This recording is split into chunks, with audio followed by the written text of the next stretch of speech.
श्री देवसैनी एकादशी विष्णु स्तोत्रम। जगज्जालपालं चलत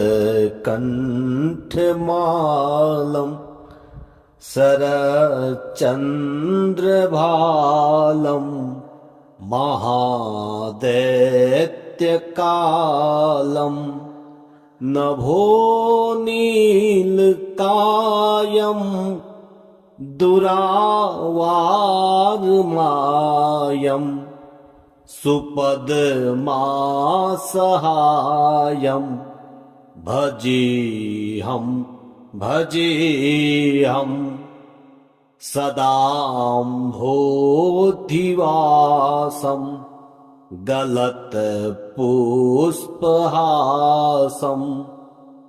जगत्सन्निवासं सतादित्यभासं गदाचक्रशास्त्रं लसत्पीतवस्त्रं हसच्चारुवक्त्रं भजेऽहं रमाकण्ठहारं श्रुतिव्रातसारं जलान्तर्विहारं धराभारहारं चिदानन्दरूपं मनोज्ञस्वरूपं धृतानेकरूपं भजेऽहं जराजन्महीनं परानन्दपीनं समाधानलीनं सदैवानवीनं जगज्जन्महेतुं सुरानीककेतुं त्रिलोकैकसेतुं भजेऽहं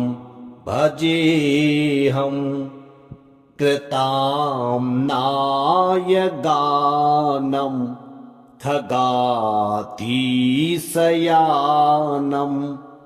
विमुक्तेर्निदानं हरारातिमानं स्वभक्तानुकूलं जगद्रक्षमूलं निरस्तार्थशूलं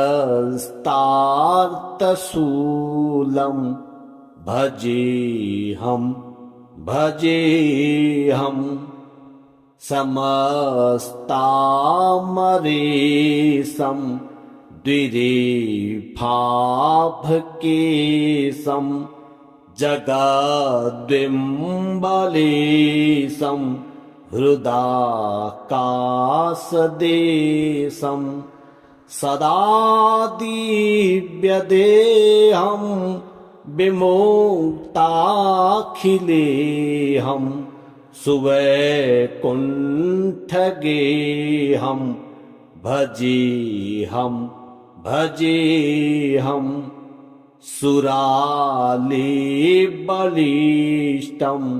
त्रिलोकीवरिष्ठं गुरूणां गरिष्ठं स्वरूपैकनिष्ठं सदायुद्धधीरं महावीरवीरं महाम्भोधितीरं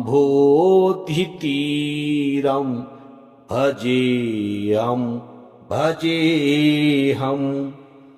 रमावामभागं तलानाग्रनागं कृताधीनयागं गतारागरागं मुनीन्द्रसुगीतं सुरसम्परीतं गुणोधैरतीतं भजेऽहं भजेऽहम्। जगज्जालपालं चलत्कण्ठमालं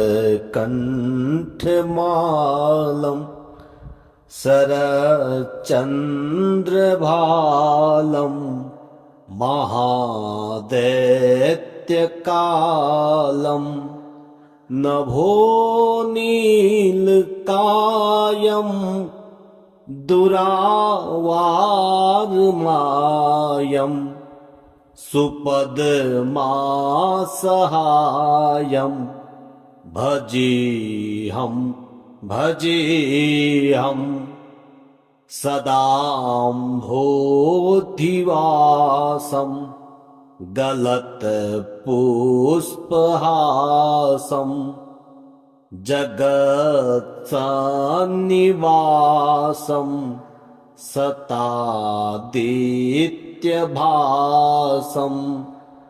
गदाचक्रशास्त्रं लसत्पीतवस्त्रं हसच्चारुवक्त्रं भजेऽहं भजेऽहम्।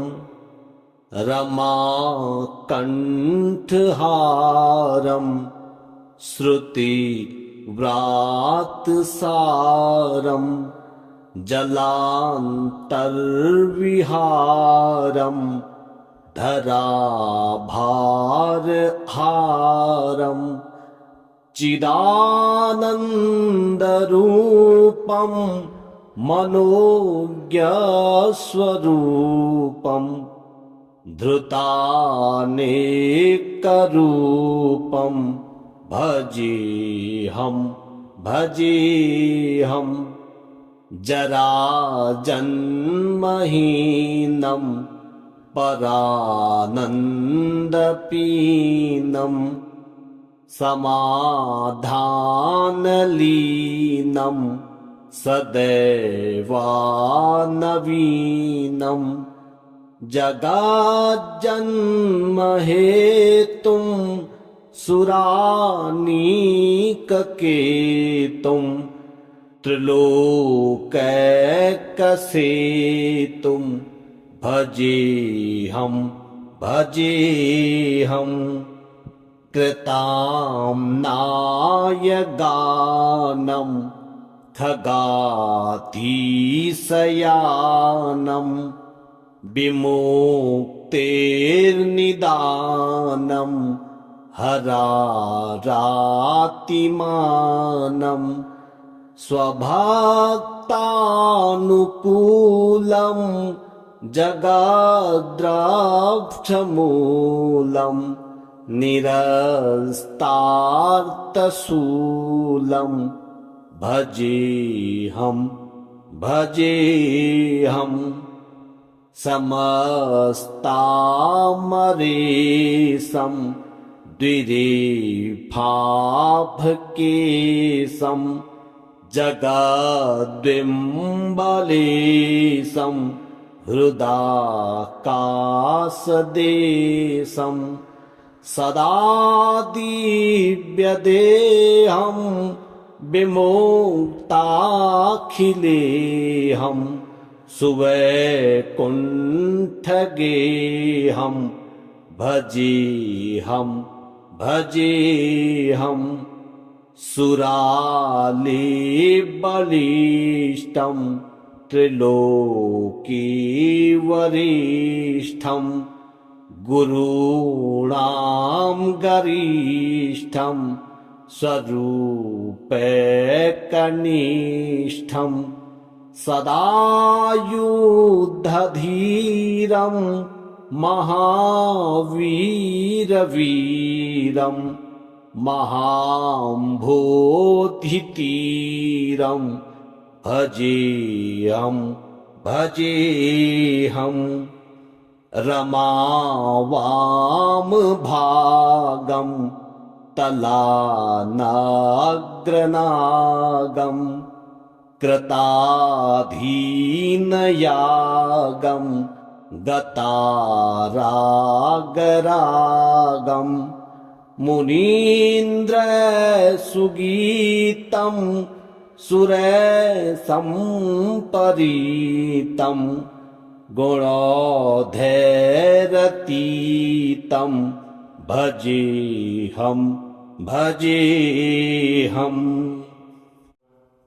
जगज्जालपालं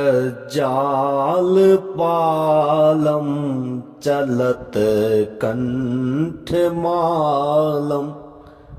शरच्चन्द्रभालं महादैत्यकालं नभोनीलकायं दुरावारमायं सुपदमासहायं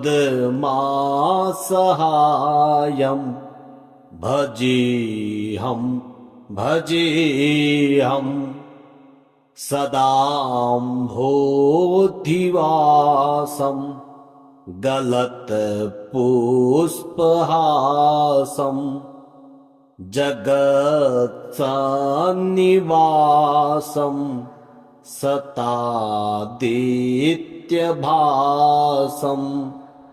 गदाचक्रशास्त्रं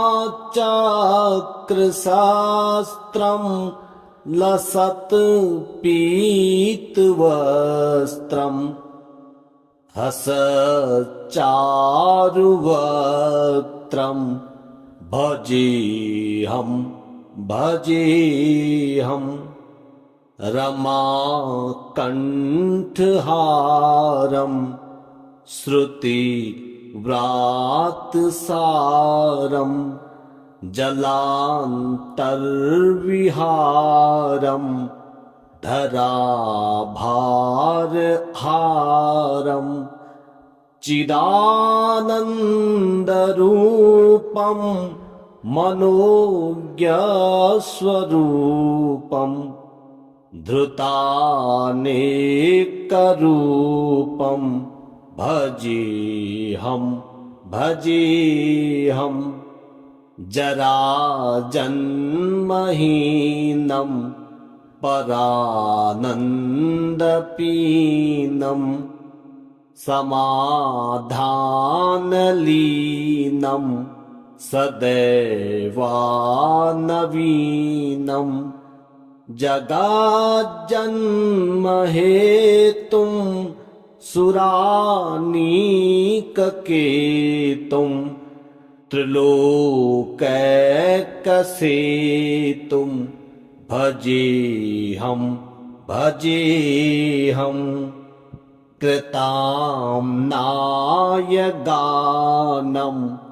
खगाधीशयानं विमुक्तेर्निदानं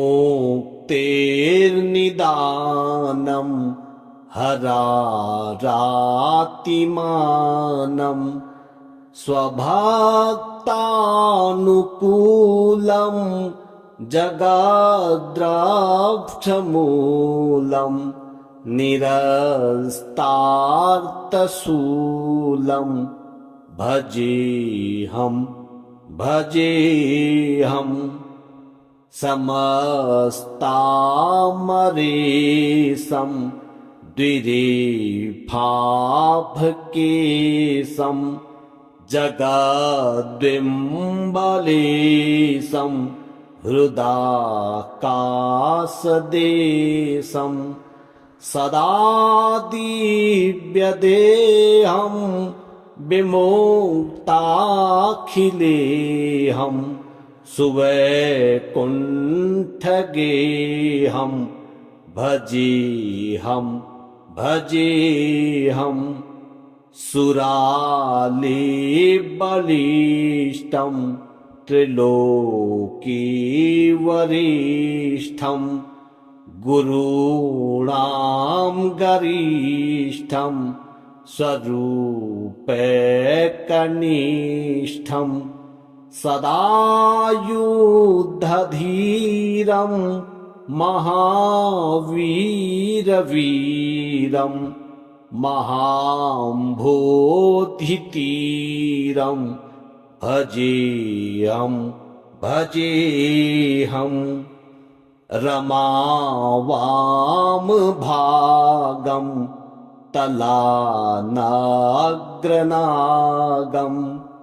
कृताधीनयागं गतारागरागं मुनीन्द्रसुगीतं सुरसम्परीतं गुणोधैरतीतं भजेऽहं भजेऽहम् जगज्जालपालं चलत्कण्ठमालं शरच्चन्द्रभालं महादैत्यकालं नभोनीलकायं दुरावारमायं सुपद्मासहायं भजेऽहं भजेऽहं सदाम्भोधिवासं गलत्पुष्पहासं जगत्सन्निवासं सतादित्यभासं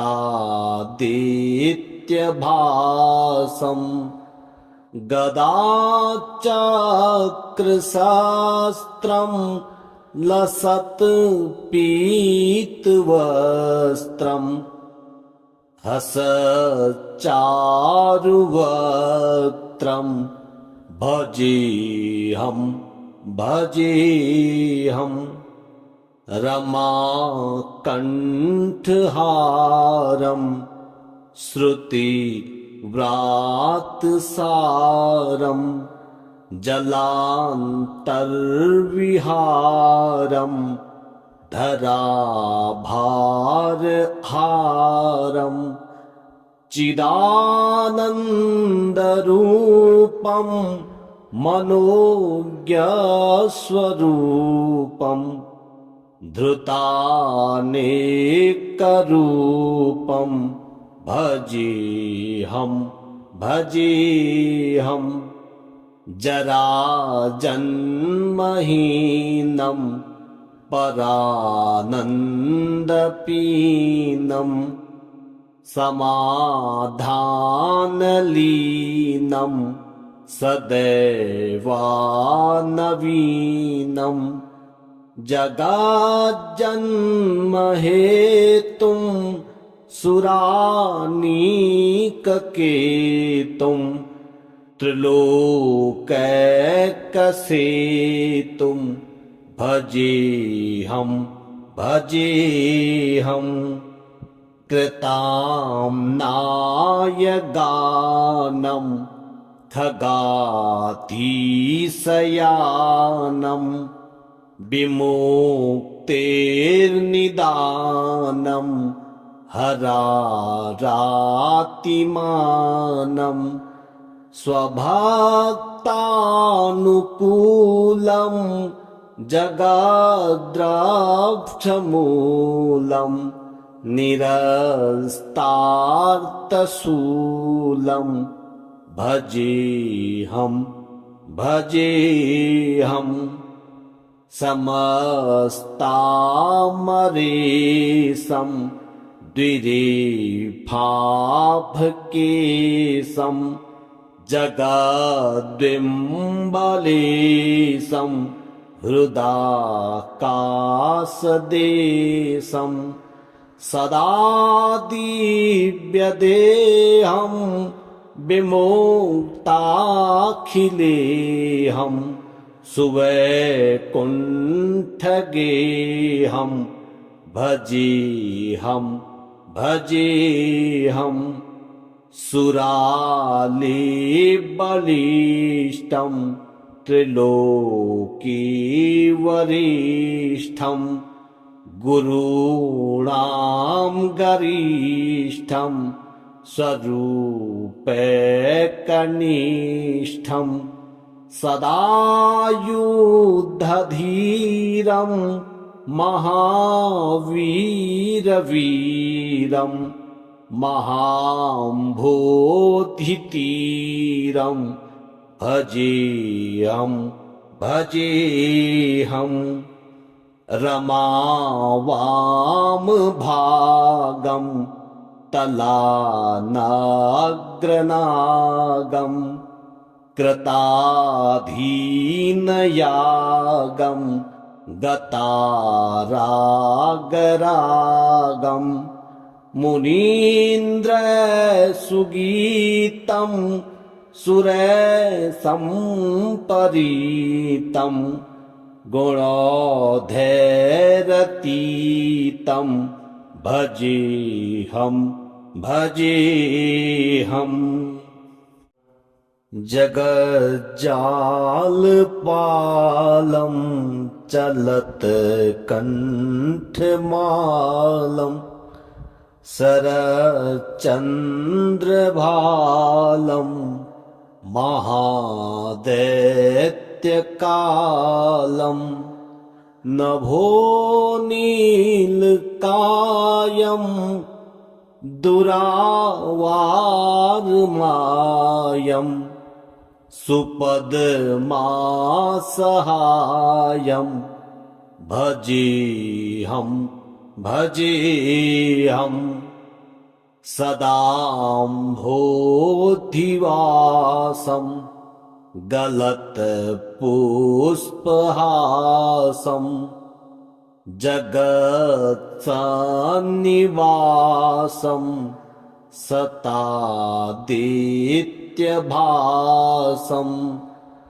गदाचक्रशास्त्रं लसत्पीतवस्त्रं हसच्चारुवक्त्रं भजेऽहं भजेऽहं रमाकण्ठहारं श्रुतिव्रातसारं जलान्तर्विहारं धराभारहारं चिदानन्दरूपं मनोज्ञस्वरूपं धृतानेकरूपं भजेऽहं भजेऽहं जराजन्महीनं परानन्दपीनं समाधानलीनं सदैवानवीनं जगज्जन्महेतुं सुरानीककेतुं त्रिलोकैकसेतुं भजेऽहं भजेऽहं कृताम्नायगानं खगाधीशयानं विमुक्तेर्निदानं हरारातिमानं स्वभक्तानुकूलं जगद्रक्षमूलं निरस्तार्थशूलं भजेऽहं भजेऽहं समस्तामरेशं द्विरेफाभकेशं जगद्बिम्बलेशं हृदाकाशदेशं सदा दिव्यदेहं विमुक्ताखिलेऽहं सुवैकुण्ठगेहं भजेऽहं भजेऽहं सुरालेबलिष्ठं त्रिलोकीवरिष्ठं गुरूणां गरिष्ठं स्वरूपैकनिष्ठं सदा युद्धधीरं महावीरवीरं महाम्भोधितीरं भजेऽहं भजेऽहं रमावामभागं तलानाग्रनागं कृताधीनयागं गतारागरागं मुनीन्द्रसुगीतं सुरसम्परीतं गुणोधैरतीतं भजेऽहं भजेऽहं जगज्जालपालं चलत्कण्ठमालं शरच्चन्द्रभालं महादैत्यकालं नभोनीलकायं दुरावारमायं सुपद्मासहायं भजेऽहं भजेऽहं सदाम्भोधिवासं गलत्पुष्पहासं जगत्सन्निवासं सतादित्यभासं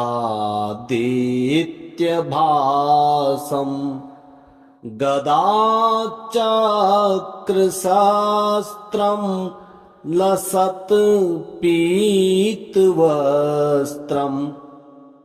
हसच्चारुवक्त्रं भजेऽहं भजेऽहं रमाकण्ठहारं श्रुतिव्रातसारं जलान्तर्विहारं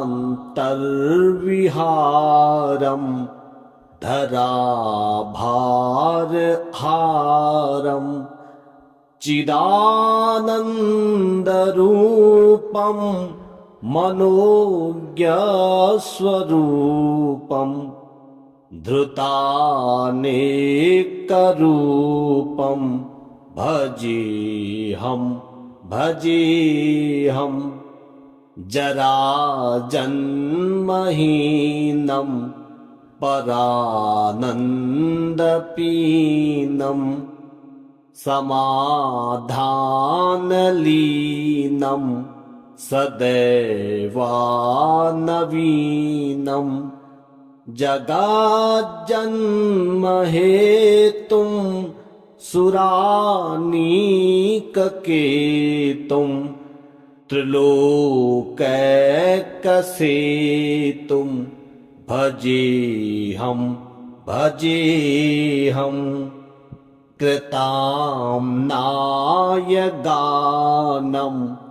खगाधीशयानं विमुक्तेर्निदानं हरारातिमानं स्वभक्तानुकूलं जगद्रक्षमूलं निरस्तार्थशूलं भजेऽहं भजेऽहं समस्तामरेशं द्विरेफाभकेशं जगद्बिम्बलेशं हृदाकाशदेशं सदा दिव्यदेहं विमुक्ताखिलेहं सुवैकुण्ठगेहं भजेहं भजेहं सुरालेबलिष्ठं त्रिलोकीवरिष्ठं गुरूणां गरिष्ठं स्वरूपैकनिष्ठं सदा युद्धधीरं महावीरवीरं महाम्भोधितीरं भजेऽहं भजेऽहं रमावामभागं तलानाग्रनागं कृताधीनयागं गतारागरागं मुनीन्द्रसुगीतं सुरसम्परीतं गुणोधैरतीतं भजेऽहं भजेऽहम् जगज्जालपालं चलत्कण्ठमालं शरच्चन्द्रभालं महादैत्यकालं नभोनीलकायं दुरावारमायं सुपद्मासहायं भजेऽहं भजेऽहं सदाम्भोधिवासं गलत्पुष्पहासं जगत्सन्निवासं सतादित्यभासं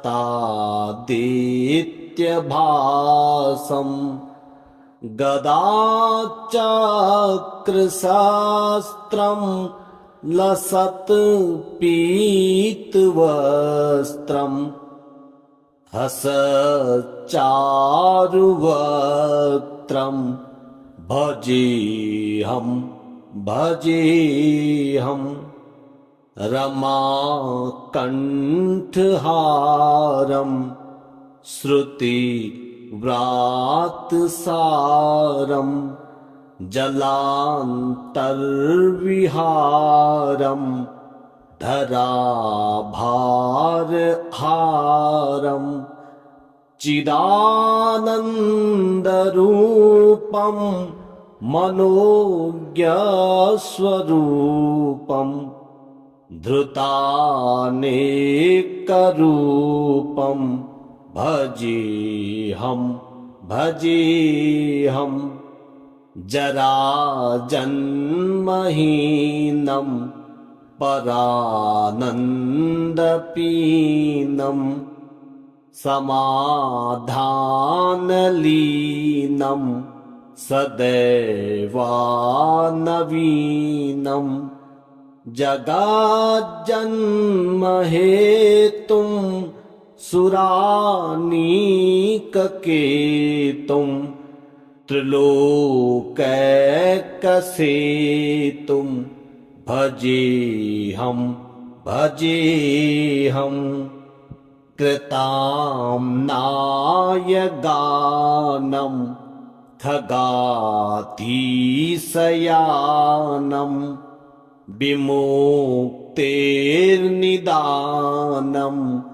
हरारातिमानं स्वभक्तानुकूलं जगद्रक्षमूलं निरस्तार्थशूलं भजेऽहं भजेऽहम् समस्तामरेशं द्विरेफाभकेशं जगद्बिम्बलेशं हृदाकाशदेशं सदा दिव्यदेहं विमुक्ताखिलेऽहं सुवैकुण्ठगेऽहं भजेऽहं भजेऽहं सुरालेबलिष्ठं त्रिलोकीवरिष्ठं गुरूणां गरिष्ठं स्वरूपैकनिष्ठं सदा युद्धधीरं महावीरवीरं महाम्भोधितीरं भजेऽहं भजेऽहं रमावामभागं तलानाग्रनागं कृताधीनयागं गतारागरागं मुनीन्द्रसुगीतं सुरसम्परीतं गुणोधैरतीतं भजेऽहं भजेऽहम् जगज्जालपालं चलत्कण्ठमालं शरच्चन्द्रभालं महादैत्यकालं नभोनीलकायं दुरावारमायं सुपद्मासहायं भजेऽहं भजेऽहं सदाम्भोधिवासं गलत्पुष्पहासं जगत्सन्निवासं सतादित्यभासं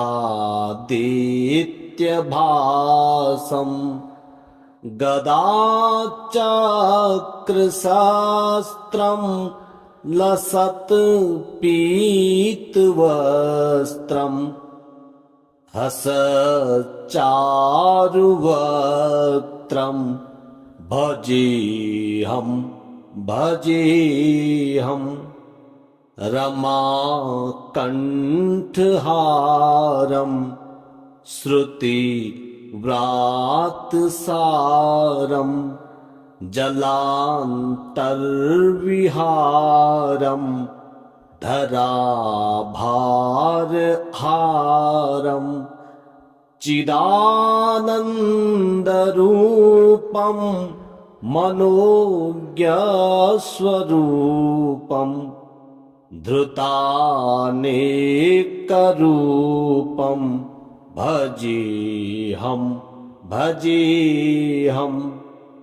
जराजन्महीनं परानन्दपीनं समाधानलीनं सदैवानवीनं जगज्जन्महेतुं सुरानीककेतुं त्रिलोकैकसेतुं भजेऽहं भजेऽहं कृताम्नाय गानं खगाधीशयानं विमुक्तेर्निदानं हरारातिमानं स्वभक्तानुकूलं जगाद्रक्षमूलं निरस्तार्थशूलं भजेऽहं समस्तामरेशं द्विरेफाभकेशं जगद्बिम्बलेशं हृदाकाशदेशं सदा दिव्यदेहं विमुक्ताखिलेऽहं सुवैकुण्ठगेऽहं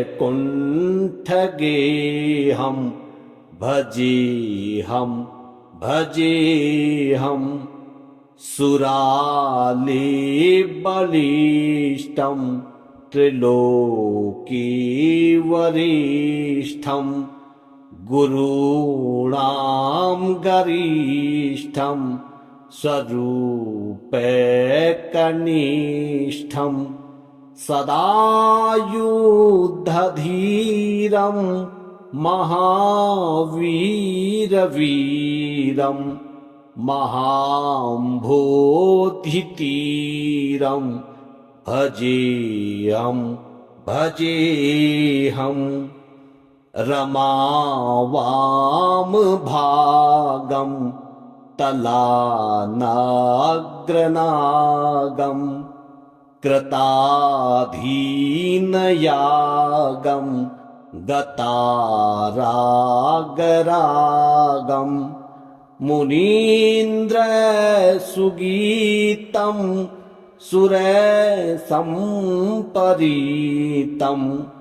गुणोधैरतीतं भजेऽहम्